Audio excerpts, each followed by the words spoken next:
Hi welcome to my YouTube channel TechGene. पिछली video में हम लोगों ने रेफ के बारे में पढ़ा था। हमने देखा था कि रेफ क्या होता है, रेफ को कैसे यूज़ कर सकते हैं फंक्शनल बेस्ड कंपोनेंट में, और रेफ को कैसे यूज़ कर सकते हैं क्लास बेस्ड कंपोनेंट में। ये सारी चीज़ हम लोगों ने पिछली वीडियो में बहुत अच्छे से प्रैक्टिकल एग्जाम्पल्स के साथ कवर कर ली थी। अगर आप लोगों ने अभी तक पिछली वीडियो नहीं देखी तो काइंडली पिछली वीडियो को ज़रूर देख लेना।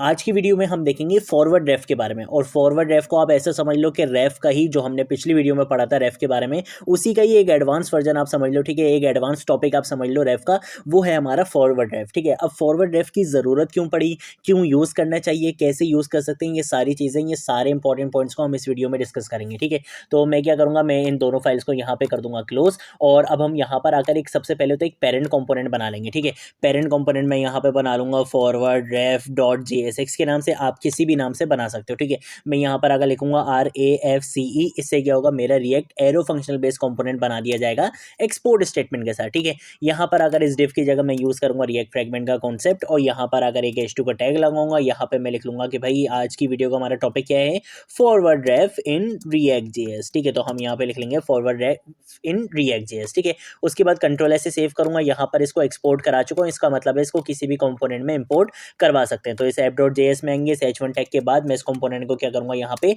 कॉल करवा लूँगा। ठीक है, तो देखो ये यहाँ पे ऊपर इंपोर्ट भी हो चुका है, और यहाँ पे मैंने इसको कॉल भी करवा लिया है। कंट्रोल ऐसे सेव करूंगा, यहाँ पर आऊंगा और यहाँ पर आकर npm start की कमांड से अपने प्रोजेक्ट को रन कर दूंगा। तो देखो यहाँ पर मेरे पास आ रहा है this is my app.js file, जो मेरे ऐप कंपोनेंट से आ रहा है, और यहाँ पर मेरे पास आ रहा है फॉरवर्ड इन रिएक्ट JS, जो मेरे फॉरवर्ड रेफ कंपोनेंट से आ रहा है। ठीक है, अगर आप लोगों ने अभी तक इस रिएक्ट की प्लेलिस्ट को एक्सेस नहीं करा है तो भाई जल्दी से इस प्लेलिस्ट को एक्सेस कर लो, ज़्यादा से ज़्यादा शेयर करो, क्योंकि यहाँ पर आपको रिएक्ट स्टार्टिंग से लेकर एंड तक सिखाई जाएगी। ठीक है, तो इस प्लेलिस्ट को जरूर एक्सेस कर लो, ज़्यादा से ज़्यादा शेयर करो। ठीक है, अब हम आ जाते हैं यहाँ पर अपने इस कंपोनेंट में, और अब हम समझते हैं कि ये फॉरवर्ड रेफ आखिर है क्या। देखो पिछली वीडियो में हमने देखा था कि भाई रेफ का यूज़ करते हुए आप अपने किसी भी डॉम एलिमेंट को डायरेक्ट टारगेट कर सकते हो, उसमें कोई भी मॉडिफिकेशन करनी है, कोई भी चेंजेस वगैरह करने हैं, आपने उसकी वैल्यू को गेट करना है, उसका बैकग्राउंड कलर चेंज करना है, कलर चेंज करना है, फोकस अप्लाई करना है, डिस्प्ले नन करना है, कुछ भी करना चाहो, आप उस डॉम एलिमेंट के साथ खेलना चाहो तो आप इजीली डायरेक्ट उससे खेल सकते हो, और उससे आपका कंपोनेंट भी री रेंडर नहीं होता। ठीक है, ये चीज़ तो हम लोगों ने पिछली वीडियो में देख ली थी, और हमने ये भी देखा था कि रेफ को हमें कम से कम यूज़ करना चाहिए, ज़्यादातर काम हम प्रॉप्स और स्टेट्स के थ्रू ही करते हैं। ठीक है, बहुत अगर कभी हमें नीड होगी तभी हम रेफ को यूज़ करेंगे। ठीक है, लेकिन रेफ से रिलेटेड जो भी इंपॉर्टेंट टॉपिक्स होते हैं, जैसे कि ये फॉरवर्ड रेफ है, तो इसको हमें पढ़ना ज़रूरी है।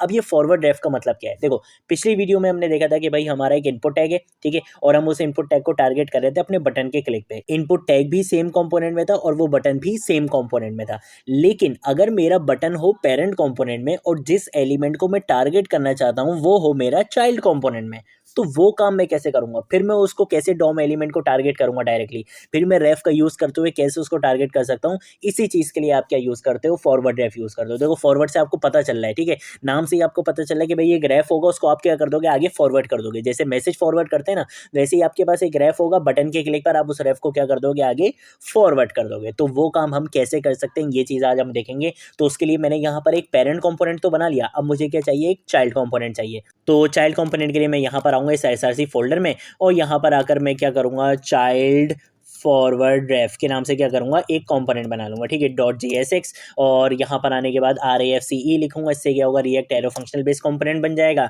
और यहाँ पर इस डिफ की जगह मैं रिएक्ट फ्रेगमेंट का कॉन्सेप्ट यूज़ करूँगा, और यहाँ पर अगर एक H2 का टैग लगाऊंगा, यहाँ पर मैं लिख लूँगा चाइल्ड फॉरवर्ड रेफ। ठीक है, इस तरीके से लिख लेते हैं चाइल्ड फॉरवर्ड रेफ, और उसके साथ साथ यहाँ पर आकर हम एक इनपुट टैग भी बना लेते हैं। ठीक है, तो मैं यहाँ पर आकर क्या करूँगा, एक इनपुट टैग अपना बना लूँगा, और इस इनपुट टैग की टाइप हम यहाँ पे रख लेंगे टेक्स्ट। ठीक है, तो मैं यहाँ पे इसकी टाइप क्या रखूँगा, टेक्स्ट रख लूँगा। ठीक है, तो टाइप हमने इसकी यहाँ पे रख ली टेक्स्ट, कंट्रोल ऐसे सेव कर लूँगा। अब यहाँ पर आकर क्या करूँगा, इस H2 टैग के बाद मैं इस कंपोनेंट को क्या करूँगा, कॉल करवा लूँगा। ठीक है, तो मैं यहाँ पर आकर लिखूँगा चाइल्ड फॉरवर्ड रेफ, और जैसे ही मैं एंटर प्रेस करूँगा, देखो ये यहाँ पे क्या हो चुका है, इंपोर्ट भी हो चुका है, और मैंने इसको यहाँ पे कॉल भी करवा लिया। ठीक है, अब इसके बाद मैं क्या करूँगा, एक बटन बना लूँगा। ठीक है, तो मैं यहाँ पर आकर बोलूँगा कि भाई क्या करो, एक बटन बना लो, और इस बटन के अंदर का टेक्स्ट हम यहाँ पे रख लेंगे क्लिक रख लेते हैं। ठीक है, और इसके साथ साथ मुझे यहाँ पे क्या करना है, ऑन क्लिक का इवन लिसनर भी लगाना है। ठीक है, तो मैं यहाँ पर अगर बोलूँगा ऑन क्लिक, और यहाँ पे मैं बोलूँगा कि भाई एक एरो फंक्शन कॉल होगा, इस एरो फंक्शन के के कॉल होने पर मैं क्या बोलूँगा, मैं बोलूँगा कि भाई अपडेट इनपुट के नाम से एक फंक्शन होगा, आपने उसको क्या करना है, कॉल करवा लेना है।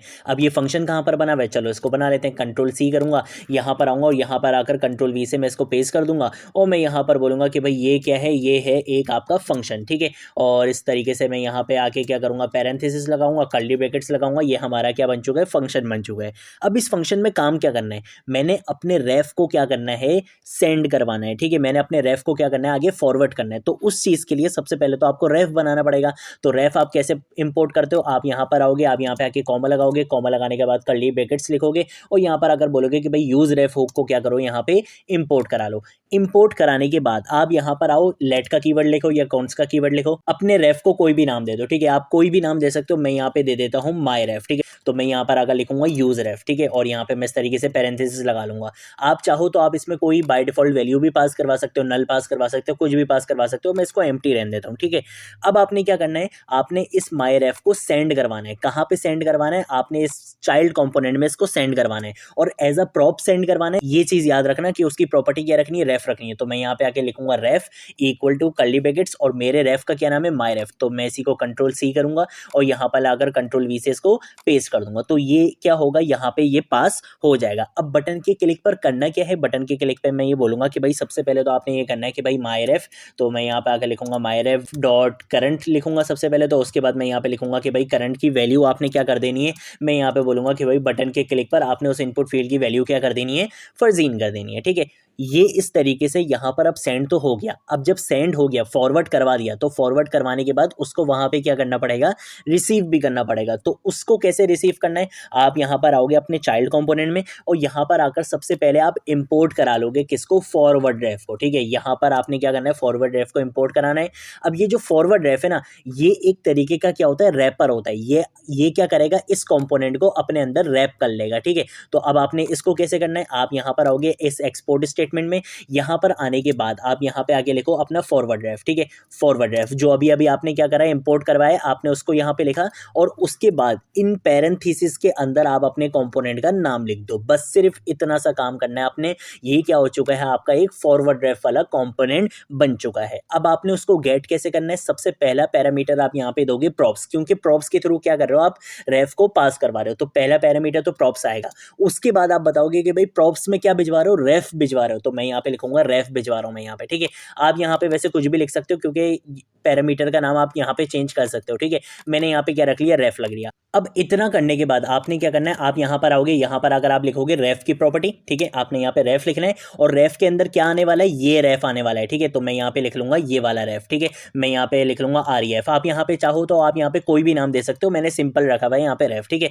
कंट्रोल ऐसे क्या करूंगा, सेव करूंगा, यहाँ पर आऊंगा और जैसे ही अपने बटन पे क्लिक करूंगा तो देखो इसकी करंट वैल्यू क्या हो चुकी है, फर्जीन हो चुकी है। तो देखो मेरा बटन था कहाँ पे, पेरेंट कंपोनेंट के अंदर, और जिस एलिमेंट को, जिस डॉम एलिमेंट को मैं टारगेट करना चाहता हूँ वो मेरा डॉम एलिमेंट कहाँ पे था, मेरे चाइल्ड कंपोनेंट में था। तो उसको मैं डायरेक्टली रेफ के थ्रू एक्सेस नहीं कर सकता था क्योंकि वो यहाँ पर था ही नहीं। तो उसके लिए मैंने क्या करा, फॉरवर्ड रेफ का क्या करा, कॉन्सेप्ट यूज करा और उसके थ्रू मैंने क्या करा, अपने रेफ को यहाँ पे फॉरवर्ड करा, उसको यहाँ पे इस तरीके से गेट करा और फिर अपने इनपुट एलिमेंट पर अप्लाई करा। तो इस तरीके से आप क्या कर सकते हो, फॉरवर्ड रेफ का कॉन्सेप्ट यूज कर सकते हो। कब यूज होगा फॉरवर्ड रेफ, जब आपको अपने पेरेंट कंपोनेंट से चाइल्ड कंपोनेंट के किसी एलिमेंट पे क्या करना हो, टारगेट करना हो, ठीक है, कोई भी मॉडिफिकेशन करनी हो। अब जैसे और क्या क्या कर सकते हैं, जैसे पिछली वीडियो में हमने देखा था कि भाई आप क्या कर सकते हो, मायरेफ डॉट यहाँ पे करंट लिखूंगा, करंट के बाद मैं यहाँ पे लिखूंगा स्टाइल और स्टाइल के बाद मैं यहाँ पे बोलूंगा कि भाई बैकग्राउंड कलर चेंज करना है, ठीक है। फॉर एग्जांपल मैंने यहाँ पे बोला कि भाई आपने क्या करना है, बैकग्राउंड कलर चेंज करना है। अब बैकग्राउंड कलर में करना क्या है, मैं ये बोलूंगा कि भाई बैकग्राउंड कलर में आपने उसका कलर कर देना है एक्वा, ठीक है। इसके साथ साथ मैं उसका कलर भी चेंज करना चाहता हूँ, तो कलर के लिए मैं यहाँ पे आऊँगा और यहाँ पर आकर मैं कलर की प्रॉपर्टी का यूज़ करूँगा और मैं यहाँ पे बोलूँगा कि भाई कलर क्या कर दो, रेड कर दो। सेम ऐसे ही आप क्या कर सकते हो, फोकस भी अप्लाई कर सकते हो। अब फोकस क्या होता है, एक फंक्शन होता है, प्रॉपर्टी नहीं होती। तो करंट डॉट के बाद आप यहाँ पे आके लिखो फोकस और फोकस के बाद इस तरीके से पैरेंथेसिस लगा लो।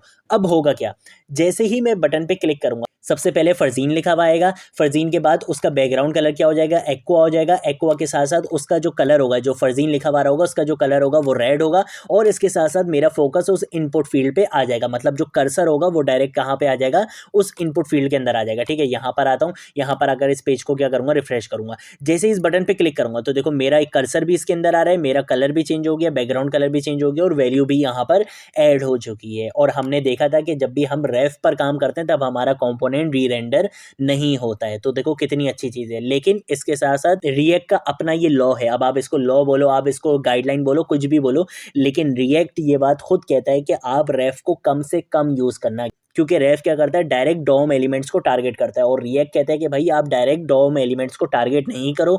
अगर आप डायरेक्ट डॉम एलिमेंट्स को टारगेट करोगे तो आपकी जो रिएक्ट एप्लीकेशन होती है उसकी परफॉर्मेंस थोड़ी सी लो हो जाती है। ठीक है, लेकिन जहाँ पर नीड होगी रेफ की वहाँ पर हम रेफ को लाजमी यूज़ करेंगे। ठीक है, जहाँ पर हम स्टेट्स और प्रॉप्स के थ्रू काम कर सकते हैं वहाँ पर हम कभी भी रेफ को यूज़ नहीं करेंगे। बस ये बात आपने याद रखनी है। तो आज की वीडियो के लिए इतना ही। अगर कोई चीज़ नहीं समझ आए नीचे कॉमेंट सेक्शन में पूछ लेना, सोशल मीडिया अकाउंट्स में पूछ लेना, मैं ज़रूर आप लोगों को रिस्पॉन्ड करूंगा। इसके साथ साथ वीडियो अच्छी लगे तो एक कमेंट ज़रूर कर देना।